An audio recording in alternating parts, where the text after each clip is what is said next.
죽지 못해 살던 젊은 시절을 이겨내고 지금은 누구보다 행복한 삶을 살고 있어요. 썰밤에 계신 많은 분들이 그렇듯 저도 한때는 남편과 시댁 식구들 때문에 참 힘들었는데요. 그냥 평범한 시집살이가 아니었어요. 신분마저 빼앗긴 채 짐승만도 못한 삶을 살아야 했으니까요. 무슨 사연인지 궁금하시죠? 지금부터 천천히 이야기를 시작해 볼게요. 원래부터 제 삶은 고난의 연속이었어요. 지금은 기억도 흐릿한 어린 시절, 부모님과 나들이를 나갔다가 미아가 돼버린 게 그 시작이었죠. 요즘은 세상이 워낙 눈부시게 발전해서 애를 잃어버려도 금방 찾는다면서요. 하지만 옛날엔 그렇지 않았어요. 주변에 늙은 부모나 어린 자식을 잃어버리고 영영 찾지 못하는 경우가 왕왕 있었죠. 어쨌든 그렇게 미아가 된 저는 끝내 부모님을 다시 찾지 못했고요. 그대로 온갖 보호시설을 전전하다 한 보육원에 정착하게 됐는데요. 이 원장이란 사람이 어찌나 고약한지 밥을 굶기는 건 일상이었고요. 자기 기분이 안 좋을 때마다 별 트집을 다 잡아 매타작을 벌였죠. 뭐 어릴 때야 멋모르고 숨죽여 지냈지만 머리가 좀 굵어지니 도무지 견딜 수가 없더라고요. 그래서 16살 땐가 모두가 잠든 틈을 타 그 보육원에서 도망쳤죠. 하지만 도망쳐봤자 고아나 다름없던 제가 갈 곳이 어디 있었겠어요.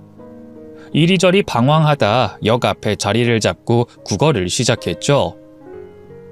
그래도 간간히 푼돈이나 먹을 걸 던져주는 사람이 있어 사나흘은 버틸 수 있었는데요. 하필이면 그쯤에 때 아닌 폭우가 내리는 바람에 비를 쫄딱 맞았지 뭐예요. 밤이 돼 본격적으로 기온이 떨어지자 살갗을 에이는 추위에 죽을 것 같더군요. 이제는 기억도 잘 안 나는 잃어버린 부모님 생각도 나고 다시 보육원으로 돌아갈까 고민도 하다 보니 절로 눈물이 나더라고요. 그렇게 혼자 얼마나 울었을까요?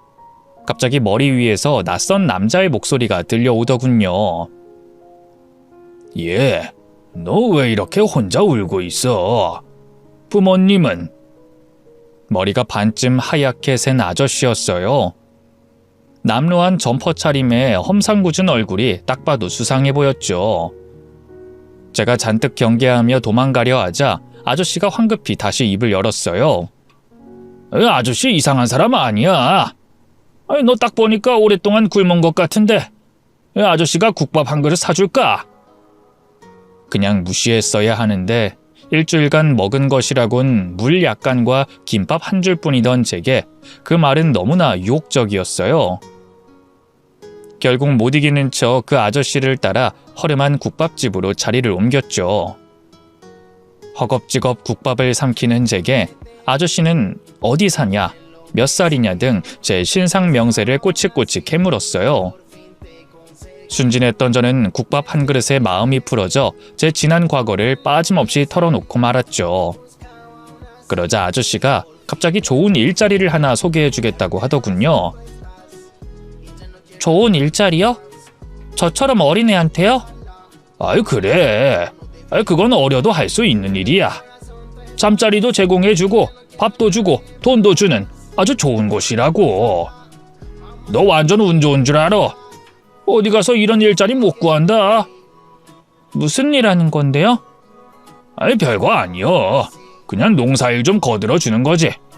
엄청 쉬워서 너처럼 삐쩍 마른 어린 여자애도 할 수 있어. 제가 머뭇거리자 아저씨가 아쉬운 기색 없다는 듯이 자리에서 일어났어요. 싫으면 말아라. 네 사연이 안타까워서 좋은 일 좀 하려고 했던 건데 이 일 하고 싶다는 사람은 발에 채일 만큼 많거든. 그럼 나중에 인연 닿는다면 또 보자. 잠시만요. 결국 저는 아저씨를 붙잡았고요. 그 일을 하겠다고 했죠. 뭐 지금이야 그게 말도 안 되는 사기라는 걸 알지만 그때 전 의지할 곳 하나 없는 어린 여자애였으니까요. 그래? 한다고? 그럼 이 아저씨만 믿고 따라와. 저는 아저씨를 따라 굴다리 밑에 대기 중이던 작은 승합차에 올라탔어요. 꼬박 하루를 달려 도착한 곳은 한 외딴 시골 마을이었죠. 그곳에서도 한참을 더 굽이굽이 길도 없는 곳을 따라 얼마나 들어갔을까요? 마침내 시멘트로 얼기설기 지은 집이 한 채 나오더군요. 도착했다. 내리거라. 그 사장님 부부 만나면 싹싹하게 인사드리고. 알겠지? 아저씨와 함께 차에서 내리니 웬 중년의 농사꾼 부부가 저를 맞이했어요. 둘 다 눈이 작고 쫙 쬐진 게 심술궂은 인상이었죠. 저를 못마땅하게 훑어보던 것도 잠시, 이내 부부 중 남편이 입을 열더군요. 이건 몇 살입니까? 건드리면 픽 쓰러질 것 같은데 일이나 제대로 할 수 있겠어요? 아이고 사장님 걱정도 팔자야. 걱정 마세요. 이래봬도 악발이니까. 일단 한번 데리고 있어보고 정 마음에 안 든다 싶으면 다시 연락해요. 그땐 몰랐지만 사실 그 아저씨는 소개비 30만 원에 저를 그 집에 팔아넘긴 거였어요. 일종의 인신매매였죠. 아저씨는 그렇게 저를 남겨두고 봉고차를 탄 채 떠나버렸고요. 저는 그 집에서 숙식과 약간의 돈을 제공받고 일단 3개월만 일해보기로 했네요. 처음엔 어떻게든 일을 잘 해서 그 집에서 버텨보겠다는 심산이었어요. 숙식도 해결해주는데 돈까지 준다니 미성년자 떠돌이에게 이보다 더 좋은 조건은 없었으니까요. 하지만 일의 강도는 제 생각보다 더 높았어요. 부부는 저를 단 1분도 못 쉬게 하고 끊임없이 부려먹었죠. 하루 채 4시간도 못 자면서 밭일은 물론 각종 잡일과 집안일을 해야 했죠. 어린 여자애가 감당하기 힘들 만큼 살인적인 일과였네요. 게다가 주인 부부는 약속했던 봉급도 주지 않았어요. 따져도 봤지만 돌아오는 건 쓰라린 매질 뿐이었죠. 그제야 뭔가 일이 단단히 잘못됐다는 걸 깨달았네요. 저 그냥 그만둘래요. 다시 서울로 보내주세요. 제 애원에 주인 부부는 코웃음을 쳤어요. 우리가 널 30만 원이나 주고 샀는데 가긴 어딜 가? 참말 말고 얼른 나가서 김이나 매. 제발 보내주세요. 네? 돈은 서울 가서 제가 갚을게요. 헛소리하고 있네. 이게 또 맞아봐야 정신 차리지? 아내의 눈짓에 남편이 광에서 삽자루를 가져왔어요. 그리고 그걸로 제 어깨며 다리를 닥치는 대로 때리기 시작했죠. 아파요. 때리지 마세요. 너무 아파요. 시끄러. 어디서 주제도 모르고 일을 그만두니 많이 해? 그렇게 입 놀릴 시간에 일이나 열심히 할 것이지. 어쩌다 이런 걸 들여선? 아우 속 터져. 심할 땐 정신을 잃을 때까지 맞기도 했는데요. 그게 인이 박혀서일까요? 나중엔 어디서 큰 소리만 나도 흠칫해 눈치를 살피게 되더군요. 약속했던 3개월이 지나도 부부는 저를 풀어주지 않았어요. 오히려 일의 양은 갈수록 더욱 늘어났고요. 밥은 챙겨주긴커녕 자기들이 먹던 거나 상한 걸 개죽처럼 섞어주기 일쑤였죠. 견디지 못해 도망치려고 시도도 해봤는데요. 집이 워낙 외진 곳에 있어 차도 없고 지리도 모르는 저로서는 불가능에 가까웠네요. 붙잡힐 때마다 나무 강목이나 쇠파이프로 미친 듯이 맞았기 때문에 나중엔 그마저도 포기하게 됐죠. 그렇게 1년, 2년, 3년 그 지옥 같은 삶도 삶이라고 시간이 흐를수록 점점 익숙해지더군요. 정신을 차려보니 어느새 제가 그 집에 온 지도 5년이 훌쩍 지나 있었죠. 그쯤에 제 유일한 낙은 그 주인 부부의 아들과 가끔 말을 섞는 거였어요. 이 부부에게는 저보다 7살 많은 아들이 하나 있었는데요. 이 대학 때문에 멀리 나가 살다 제가 20살이 됐을 땐가부터 함께 살기 시작했죠. 이 듣기로는 원래 서울에서 취업하려고 했는데 뭐가 잘 안 돼서 다시 고향으로 돌아왔다 하더라고요. 그 집 아들이 맨날 하는 짓이라곤 먹고 자고 노는 것뿐이었어요. 허구한 날 친구들과 어울려 술이나 퍼먹고 다녔고요. 가끔은 동네 어른들과 시비가 붙기도 했죠. 남들은 한심하다 손가락질했지만 제게는 유일하게 말동무가 돼주는 참 고마운 사람이었어요. 어쩌다 마주치면 다정하게 이름을 부르며 실없이 농을 걸기도 했고요. 장에서 사왔다면서 붕어빵이나 뻥튀기 같은 간식을 주기도 했죠. 그래서 어느 날 술에 잔뜩 취해 들어온 그 사람이 제게 입을 맞췄을 때도 전 밀어내지 못했어요.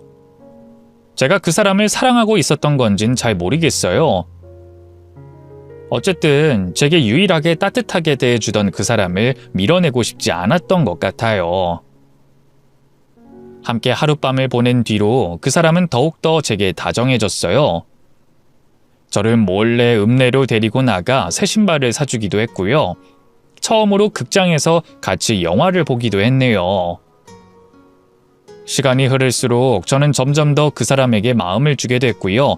그 사람 역시 저를 많이 사랑하는 것처럼 보였어요. 급기야 만난 지 반년쯤 됐을 때 그 사람이 제게 결혼하자고 하더군요. 부모님은 자기가 어떻게든 설득해 보겠다면서요. 그냥 하는 말일 거라고 생각했는데 그 사람은 다음 날 정말로 부모님에게 저희 관계를 알렸어요. 당연히 주인 부부는 난리가 났죠. 특히 예비 시어머니라고 해야 할까요? 그분은 너무 흥분해선 저를 당장 찢어 죽일 것처럼 달려들었죠. 이 망할 년! 어디 감히 주제도 모르고 내 아들을! 이래서 기집애는 애초에 집에 들이는 게 아니었는데 인연이 꼴에 지도 여자라고 내 아들한테 풋냄새를 풍기면서 꼬리를 쳐? 내 인연? 어디 오늘 내 손에 한번 죽어봐라! 엄마 이러지 마세요. 내가 먼저 꼬셨어요. 내가 반해서 쫓아다닌 거라고요. 이 여자 죽일 거면 나도 같이 죽여요. 난 이 여자 없으면 못 사니까. 남자친구는 예비 시부모님 앞에서 저를 적극적으로 보호했어요. 그 모습을 본 예비 시어머니는 두 눈이 횟가닥 돌았고요. 결국 분을 이기지 못해 그 자리에서 혼절하고 말았죠. 그 뒤로 결혼을 허락받기까지 얼마나 우여곡절이 많았던지 그 지난 과정을 여기에 다 풀어놓을 순 없을 것 같고요. 어쨌든 중요한 건 아들의 끈질긴 고집에 결국 예비 시부모님이 두 손 두 발 다 들었다는 거예요. 그렇게 사귄 지 1년 만에 저는 남자친구와 한 방을 쓰게 됐고요. 그 집안 며느리로 인정받게 됐죠. 비록 남들 다 하는 식 한 번 올리지 못했지만 그래도 참 꿈 같았네요. 물론 결혼했다고 해서 제 삶이 확 달라진 건 아니었어요. 전 여전히 그 집에서 며느리의 탈을 쓴 하녀일 뿐이었습니다. 새벽같이 일어나 집안일을 하다 날이 밝으면 밭에 나가 열심히 일했고요. 어두워지면 또 집에 돌아와 밀린 집안일을 했죠. 매일이 그저 고된 노동의 연속이었네요. 슬쩍 남편에게 도와달라 얘기해 보기도 했는데요. 남편이 좀 옛날 사람이라서 그럴까요? 다른 집 며느리들도 다 그렇게 산다면서 우는 소리 하지 말라 일축하더군요. 온갖 감언이설로 달콤하게 저를 꼬실 땐 언제고 결혼 후 남편은 너무 빠르게 변해갔어요. 시부모님 밑에서 농사일을 배우긴커녕 허구한 날 술을 진탕 마시고 늦게 들어왔고요. 나중엔 도박에 빠져 집안 재산을 반 이상 날려먹었죠. 시부모님은 그마저도 제 탓을 했네요. 제가 아내로서 제 역할을 못하니 남편이 밖으로 돌기만 하는 거라고요. 특히 시아버지는 손주에 대해 엄청 눈치를 주셨어요. 나쁘끄러운 질문도 서슴없이 하셨죠. 에이, 애라도 있어야 용철이가 마음을 잡을 텐데 시도를 하긴 하는 거냐? 네가 서툴러서 용철이가 피하는 건 아니고. 그런 건 아니에요, 아버님. 근데 왜 결혼한 지 2년이 넘도록 애가 안 생겨? 혹시 너 어디 몸에 하자라도 있는 거 아니냐? 그건 저도 잘 모르겠어요. 아유, 답답해. 용철이 그 자식은 여자 보는 눈도 없지. 처분커녕 집안에서 하인으로나 부리면 딱일걸. 정실 부인으로 앉혔으니. 시아버지의 모욕적인 말에 남몰래 울기도 여러 번이었죠. 도저히 못 견디겠어서 남편에게 좀 더 노력해보자, 약이라도 먹자 쫄라보기도 했는데요. 남편은 아직 철이 덜 들어서일까요? 본인 2세를 낳는 것엔 영 관심이 없었어요. 오히려 때 되면 어련히 생길 텐데 귀찮게 하지 말라며 화를 내기 일쑤였죠. 시간이 흐를수록 남편은 제게 점점 더 무심해져 갔어요. 봄날의 햇살처럼 따뜻했던 시선은 겨울의 서리발처럼 차가워졌고요. 언젠가부터 잠자리에서 아예 제게 등을 보이고 눕더군요. 어둠 속에서 남편의 무정한 등을 바라보고 있자면 확 죽고 싶은 생각까지 들었네요. 남편의 마음이 제게서 떠났다는 걸 눈치챈 시부모님은 다시 저를 대놓고 구박하기 시작했어요. 그래도 일 못한다면서 야단치는 건 견딜 수 있었는데요. 밥을 왜 이렇게 많이 먹냐, 화장실 좀 작작 가라 하며 생리적인 문제로 모욕을 줄 땐 너무나 치욕스럽더군요. 물 한 모금 마시는 것도 눈치가 보여 나날이 살이 빠졌고요.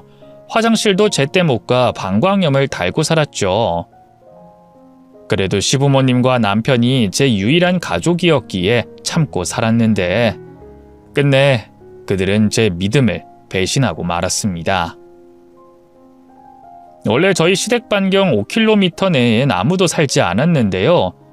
그쯤 웬 부부가 귀촌한답시고 내려와 시댁 바로 옆에 주택을 짓기 시작했어요. 시부모님은 못마땅해 하는 눈치였지만 저는 처음으로 이웃이 생긴다는 게 내심 설레더군요. 사람들 시선이 있으면 그래도 시댁 식구들이 좀 나를 덜 괴롭히지 않을까 하는 기대도 있었고요. 이사온 부부는 시부모님 또래의 중년 부부였는데요. 둘 다 농산일은 처음인지 아무래도 서투른 부분이 많았어요. 그래서 저희 시부모님께도 자주 조언을 구했는데요. 두 분 다 그다지 살가운 성격은 아니라 별 소득은 없었죠. 그래서 대신 제가 시부모님 몰래 이런저런 조언을 주곤 했어요. 저도 꽤 오랫동안 실행 농산일을 도우며 아는 게 많아졌으니까요. 그래서 그 부부와 알게 모르게 많이 친해지게 됐죠. 그날로 홀로 밭에서 김을 메고 있는데 이웃 아주머니가 저를 찾아오셨어요. 또 농산일 하다 뭔가 막히는 게 생겼나 싶어 얼른 달려갔는데요. 이게 웬걸, 아주머니가 뜻밖의 얘기를 하더군요. 세댁, 내가 남의 집안일엔 참견 안 하려고 했는데 아무래도 세댁이 마음에 걸려서 말이야. 네? 그게 무슨 말씀이세요? 바깥 양반 요즘 좀 이상하지 않아? 저희 남편이요? 갑작스러운 남편 언급에 당황스럽던 것도 잠시 아주머니가 너무나 충격적인 말을 했습니다. 바깥 양반이 아무래도 바람이 난 것 같아. 우리 남편이 며칠 전에 읍내 나갔다가 바깥 양반을 봤는데 웬 젊은 여자 허리를 끌어안고 걸어가더래. 그래서 몰래 뒤를 쫓았는데 같이 그 여자 집까지 들어갔다지 뭐야? 아무래도 보통 사이는 아닌 것 같아. 아주머니는 본인이 말했다는 건 비밀로 해달라는 부탁을 마지막으로 다시 집으로 돌아갔어요. 혼자 남겨진 저는 온몸에 힘이 빠져 밭일이고 뭐고 아무것도 할 수 없었죠. 홀로 넋이 나가 있다가 일단 남편 짐이라도 뒤져보자 싶어 집으로 들어갔는데요. 늘 밖으로만 떠돌던 남편이 웬일로 그날따라 집에 있더군요. 눈이 뒤집어져 바로 남편에게 달려갔죠. 당신 혹시 바람 펴요? 뭐? 그게 갑자기 무슨 소리야? 지난번에 어머님 따라 읍내 나갔을 때 당신을 우연히 봤어요. 웬 여자랑 찰싹 달라붙어 걸어가던데. 저는 남편이 오리발을 내밀까 걱정했어요. 하지만 이게 웬걸. 남편은 아무렇지 않게 자신의 외도를 인정하더군요. 그래, 뭐 다 봤다는데 뭐 굳이 숨기는 것도 웃기고 솔직하게 말할게. 장미라고 다방에서 일하는 레지인데 내가 좋다고 하도 쫓아다녀서 요즘 좀 만나고 있어. 그게 뭐? 그게 뭐냐니. 이미 가정이 있는 남자가 그러면 안 되는 거잖아요. 그거 바람 피는 거잖아요. 안 그래요? 떨리는 목소리로 반박하자 남편이 입가에 비웃음을 띄었어요. 바람은 무슨... 내가 너랑 정식으로 혼인신고하고 사는 것도 아닌데... 남편의 그 말에 뒤통수를 한 대 얻어맞은 것처럼 얼얼한 통증이 찾아왔어요. 씻을 수 없는 배신감에 온몸이 떨렸죠. 어떻게 당신이 나한테 이럴 수가 있어요? 평생 나만 보겠다고, 나 행복하게 해주겠다고 했잖아요. 그런 사람이 어떻게... 우리가 결혼한 게 아니면 전 대체 당신한테 뭔데요? 네? 살면서 처음으로 남편에게 목소리를 높여 따졌던 것 같아요. 하지만 남편은 반성하긴커녕 오히려 있는 대로 성질을 내더군요. 이게 오냐오냐 해주니까 내가 아주 우습게 보여? 네가 뭐긴 뭐야, 우리 집 무술이지. 무술이요? 내가 무술이라고요? 그래, 우리 부모님이 돈 주고 사온 무술이. 야, 넌 거울도 안 보냐? 그나마 옛날엔 어린 맛에라도 봐줄만 했지. 지금은 가뜩이나 못생긴 얼굴이 반일에 시꺼멓게 그을렸지. 몸은 살이 쭉 빠져서 아주 보잘것없지. 너 같은 여자를 데리고 살아주는 것만으로도 고마운 줄 알아. 남편의 모욕적인 말에 저절로 두 눈에서 눈물이 흘렀어요. 하지만 제가 울어도 남편은 옛날처럼 달래주지 않았죠. 오히려 왈칵 성을 내더군요. 또 우냐? 아우, 지긋지긋해. 울 거면 안 보이는 곳에 가서 혼자 조용히 울어. 당장 꺼지라고. 결국 저는 방에서 쫓겨나 거실로 나왔어요. 너무 큰 충격을 받으니 숨도 잘 쉬어지지 않더군요. 주저앉아 가슴을 치며 우는데 때마침 주방에 있던 시어머니가 밖으로 나왔어요. 이미 저희가 다투는 소리를 다 들은 모양이더군요. 시어머니는 금방이라도 숨이 넘어갈 것처럼 오열하는 저는 보이지도 않는다는 듯이 입을 열었어요. 예, 너는 용철이가 다른 여자 만나는 게 뭐 대수라고 일하다 말고 여기까지 쫓아와서 따지니? 그럼 용철이가 설마 평생 너만 보고 살 줄 알았어? 어머님, 그치만... 이제 그 호칭도 좀 우습다. 용철이 마음도 떠나는데 어머님은 무슨... 그러게 기회가 있을 때 잘했어야지. 네가 진짜가 아내로서 며느리로서 잘했어 봐라. 남자가 밖으로 돌 일이 있겠니? 하여간 지 팔자 지가 꼰다고. 에휴. 마치 남편의 바람이 제 탓이라는 양 말하는 시어머니를 보고 있자니 너무 서러웠어요. 하지만 오랫동안 맞고 살아 그런지 차마 대거리하진 못하겠더군요. 결국 전 조용히 화장실로 도망쳤고요. 그곳에서 홀로 숨죽여 울기 시작했습니다. 그쳐보려고 해도 한번 북받친 서름은 쉽게 가라앉지 않았어요. 급기야 곡소리를 내면서 오열까지 했지만 남편도 시부모님도 그 누구 하나 신경 쓰지 않았죠. 시아버지가 시끄럽다면서 역정을 내긴 하셨네요. 시어머니도 빨리 나와서 일이나 하라며 닥달하셨고요. 결국 저는 울다 밖으로 나와 다시 밭일을 했고요. 시부모님을 위해 저녁상까지 차려드려야 했네요. 남편은 제가 꼴보기 싫었던 건지 어쩐 건지 컴퓨터 방에서 혼자 드러누워 자고 있더군요. 자정이 돼서야 간신히 이부자리에 누울 수 있었는데요. 고장난 수도꼭지처럼 또 눈물이 새어나오기 시작해 한참을 울었네요. 그렇게 얼마나 울었을까요? 잠깐 까무룩 잠들었다 다시 눈을 뜬 건 배 한쪽에서 느껴지는 끔찍한 통증 때문이었어요. 요 며칠 속이 더부룩하고 이상하게 소화가 잘 안 되는 느낌이더라니 체해도 단단히 체했구나 싶어 겁이 덜컥 났죠. 급하게 약상자를 뒤져 소화제를 삼켰는데요. 그래도 괜찮아지긴커녕 더욱더 아프기만 하더라고요. 나중에 나의 식은땀이 턱에 고여 바닥에 뚝뚝 떨어질 정도였죠. 예전에 남편이 한번 맹장이 터져 병원에 실려간 적이 있었거든요. 그때와 증상이 똑같더라고요. 그제야 이건 버틴다고 될 일이 아니다. 병원에 가야겠다 하는 생각이 들었죠. 걷지도 못하겠어서 간신히 거실로 엉금엉금 기어 나왔는데 때마침 시어머니가 나오시더군요. 워낙 밤잠이 없는 분인데 그날따라 또 유독 일찍 일어나신 것 같더라고요. 저를 발견한 시어머니가 바로 가자미 눈을 하더군요. 일어났으면 제깍제깍 아침부터 차려야지 뭐하고 있어? 도대체 누굴 닮아 저리 게으른지? 아유, 저러니 내 아들이 바람이 안 나고 배겨?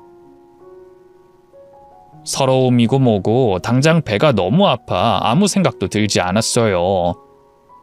시어머니를 향해 간신히 입을 열고 도움을 요청했죠. 어머님, 저 배가 너무 아파요. 아무래도 병원에 가봐야 할 것 같아요. 사실 시부모님은 어지간해선 저를 병원에 데려가지 않았어요.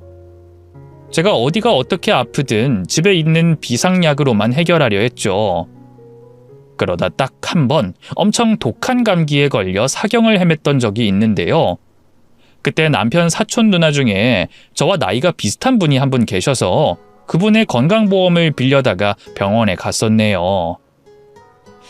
제 추측이지만 아마 병원에 데려갔다가 인신매매했던 게 걸릴까봐 그랬던 게 아닐까 싶어요. 어쨌든 그런 상황이었으니 당연히 시어머니에겐 제 말이 씨알도 먹히지 않았어요. 오히려 눈을 부라리면서 어디 주제도 모르고 병원 얘기를 꺼내냐며 야단을 치시더군요. 이게 아주 배가 불렀지? 내가